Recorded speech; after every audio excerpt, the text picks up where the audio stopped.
Which of the following are in inverse proportion? ഇവിടെ നമുക്ക് 5 questions തന്നിട്ടുണ്ട്. അതിൽ ഏതൊക്കെയാണ് ഇൻവേഴ്സ് പ്രൊപ്പോർഷനിലുള്ളതെന്ന് നമ്മൾ പറയണം. അപ്പോൾ ഇൻവേഴ്സ് പ്രൊപ്പോർഷൻ എന്താണ്? ഇൻവേഴ്സ് പ്രൊപ്പോർഷനിൽ ഒന്ന് ഇൻക്രീസ് ആവുമ്പോൾ അടുത്തത് ഡിക്രീസ് ആവും, ഇല്ലേ? ഇപ്പൊ എക്സ് ഇൻക്രീസ് ആകുകയാണെങ്കിൽ വൈ ഡിക്രീസ് ആവും, വൈ ഇൻക്രീസ് ആകുകയാണെങ്കിൽ എക്സ് ഡിക്രീസ് ആവും. അതാണ് ഇൻവേഴ്സ് പ്രൊപ്പോർഷനിൽ സംഭവിക്കുന്നത്. അപ്പോൾ ഫസ്റ്റ് ക്വസ്റ്റ്യൻ ഇവിടെ എന്താണെന്ന് നോക്കിയേ. The number of workers on a job and the time to complete the job.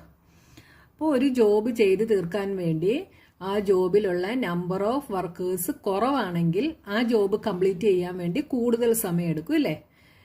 ഇപ്പം നമ്പർ ഓഫ് വർക്കേഴ്സ്, ഒരു ജോബ് ചെയ്ത് തീർക്കാൻ വേണ്ടി കുറേ ആളുകളുണ്ടെങ്കിൽ ആ ജോബ് എന്ത് ചെയ്യും? കുറഞ്ഞ സമയം കൊണ്ട് ചെയ്ത് തീർക്കാനായിട്ട് സാധിക്കും. അവിടെ അപ്പോൾ എന്ത് ചെയ്യാണ്? നമ്പർ ഓഫ് വർക്കേഴ്സ് കൂടുന്നതനുസരിച്ച് ആ ജോബ് കംപ്ലീറ്റ് ചെയ്യാനുള്ള ടൈം അവിടെ ഡിക്രീസ് ആവുകയാണ് ചെയ്യുന്നത്. ഒന്ന് ഇൻക്രീസ് ആവുമ്പോൾ ഒന്ന് ഡിക്രീസ് ആവുന്നു. അപ്പോൾ ഇത് ഏത് പ്രൊപ്പോർഷനിലാണ്? ഇൻവേഴ്സ് പ്രൊപ്പോർഷനിലാണ് നമ്മുടെ ഫസ്റ്റ് ക്വസ്റ്റ്യൻ. അപ്പോൾ ഫസ്റ്റ് ക്വസ്റ്റ്യൻ്റെ ആൻസർ എന്തെഴുതാം? Inverse proportion.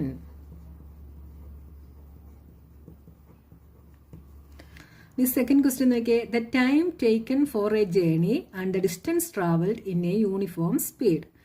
അപ്പോൾ ഒരു ജേണിക്ക് വേണ്ടി എടുക്കുന്ന ടൈം, അതിൻ്റെ ട്രാവൽ ചെയ്യുന്ന ഡിസ്റ്റൻസും അത് യൂണിഫോം സ്പീഡിലാണ്. ഒരു 5 മിനിറ്റും കൊണ്ട് നമ്മൾ 1 കിലോമീറ്റർ ട്രാവൽ ചെയ്യുന്നുവെങ്കിൽ നമ്മൾ 10 മിനിറ്റും കൊണ്ട് എത്ര കിലോമീറ്റർ ട്രാവൽ ചെയ്യും? 10 മിനിറ്റും കൊണ്ട് നമ്മൾ 2 കിലോമീറ്റർ ട്രാവൽ ചെയ്യും, അല്ലേ? അപ്പോൾ ഇവിടെ ടൈം കൂടുന്നതനുസരിച്ച് എന്ത് ചെയ്യുകയാണ്? ഡിസ്റ്റൻസും കൂടുകയാണ്. ഒന്ന് ഇൻക്രീസ് ആവുന്നതിനനുസരിച്ച് അടുത്തത് ഇവിടെ ഇൻക്രീസ് ആവുകയാണ് ചെയ്യുന്നത്, ഡിക്രീസ് ആവുന്നില്ല, അല്ലേ? അപ്പോൾ 15 മിനിറ്റ്സും കൊണ്ടാണ് നമ്മൾ ട്രാവൽ ചെയ്യുന്നതെങ്കിൽ നമ്മൾ 3 കിലോമീറ്റർ ട്രാവൽ ചെയ്യും. അപ്പോൾ ഇവിടെ ഒന്ന് ഇൻക്രീസ് ആകുമ്പോൾ അടുത്തത് ഇൻക്രീസ് ആകുകയാണ്. അതുകൊണ്ട് രണ്ടാമത്തെ ക്വസ്റ്റ്യൻ എന്തല്ല? ഇൻവേഴ്സ് പ്രൊപ്പോർഷനിലല്ല. അപ്പോൾ രണ്ടാമത്തത് എന്തല്ല? ഇൻവേഴ്സ് പ്രൊപ്പോർഷനിലല്ല. അപ്പോൾ നമുക്ക് എന്തെഴുതാം? Not in inverse proportion.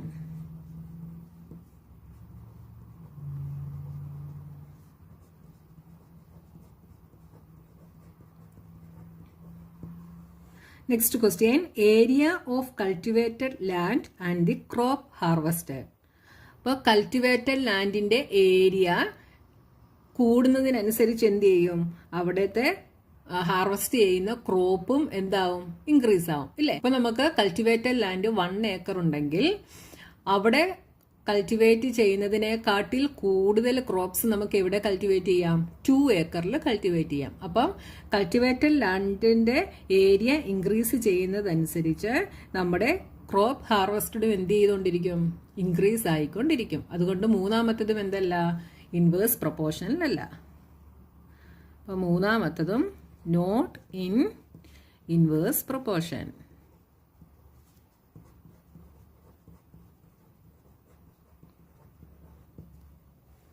ഈ നാലാമത്തത്. The time taken for a fixed journey and the speed of the vehicle. ഇപ്പം നമ്മൾ ഒരിടത്ത് യാത്ര ചെയ്യുന്ന ഉടനെ നമ്മുടെ വെഹിക്കിളിന്റെ സ്പീഡ് കുറവാണെങ്കിൽ നമ്മൾ അവിടെ എത്താൻ എടുക്കുന്ന സമയം കൂടുതലായിരിക്കും, അല്ലേ? അപ്പം നമ്മൾ പോകുന്ന വെഹിക്കിളിന് സ്പീഡ് കൂടുതലാണെങ്കിലോ നമ്മൾ അവിടെ കുറെ കൂടെ നേരത്തെ എത്തും. ഇനി ഭയങ്കര സ്പീഡിലാണ് പോകുന്നതെങ്കിലോ നമ്മൾ അതിലും കുറെ കൂടെ നേരത്തെ നമ്മൾ അവിടെ എത്തും, അല്ലേ? അപ്പം ഇവിടെ സ്പീഡ് ഇൻക്രീസ് ചെയ്യുന്നതിനനുസരിച്ച് നമ്മൾ ആ ജേണിയിൽ എടുക്കുന്ന ടൈം എന്ത് ചെയ്തുകൊണ്ടിരിക്കുകയാണ്? ഡിക്രീസ് ആയിക്കൊണ്ടിരിക്കുകയാണ്. സ്പീഡ് കൂടുന്നതിനനുസരിച്ച് ടൈം ടേക്കൺ ഡിക്രീസ് ആയിക്കൊണ്ടിരിക്കും, അല്ലേ? അപ്പൊ ഇവിടെ ഒന്ന് ഇൻക്രീസ് ആവുന്നു, അടുത്തത് ഡിക്രീസ് ആവുന്നു. അപ്പൊ ഇവിടെ എന്താണ്? ഒന്ന് ഇൻക്രീസ് ആകുകയും അടുത്തത് ഡിക്രീസ് ആകുകയും ചെയ്യുന്നത് കൊണ്ട് ഇത് ഇൻവേഴ്സ് പ്രൊപ്പോർഷനിലാണ്. ഇത് നിങ്ങൾക്കൊന്ന് തിങ്ക് ചെയ്താൽ എഴുതാനുള്ളതേ ഉള്ളൂ ഈ ക്വസ്റ്റ്യൻസ്, കേട്ടോ.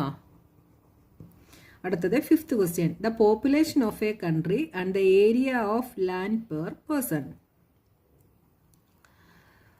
അപ്പോൾ ഒരു കൺട്രിയിലെ പോപ്പുലേഷൻ ഇൻക്രീസ് ആവുന്നതിനനുസരിച്ച് ഓരോ പേഴ്സണുമുള്ള ലാൻഡിന്റെ ഏരിയ എന്ത് ചെയ്യും? ഡിക്രീസ് ചെയ്യും, അല്ലേ?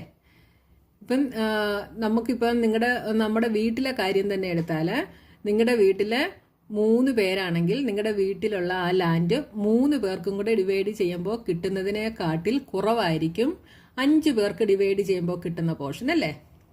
അപ്പോൾ നമ്പർ ഓഫ് പേഴ്സൺ ഇൻക്രീസ് ചെയ്യുമ്പോൾ കിട്ടുന്ന ലാൻഡിന്റെ മെഷർമെന്റും എന്ത് ചെയ്തുകൊണ്ടിരിക്കും, കുറഞ്ഞുകൊണ്ടിരിക്കും. അപ്പോൾ ഒന്ന് ഇൻക്രീസ് ചെയ്യുമ്പോൾ അടുത്തത് ഡിക്രീസ് ചെയ്യും.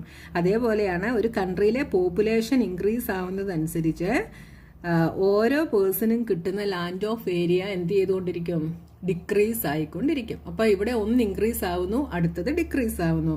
അപ്പോൾ ഇത് എന്തിലാണ്, ഇത് ഇൻവേഴ്സ് പ്രൊപ്പോർഷനിലാണ്. ഫിഫ്ത്ത് ക്വസ്റ്റ്യനും ഇൻവേഴ്സ് പ്രൊപ്പോർഷൻ ആണ്.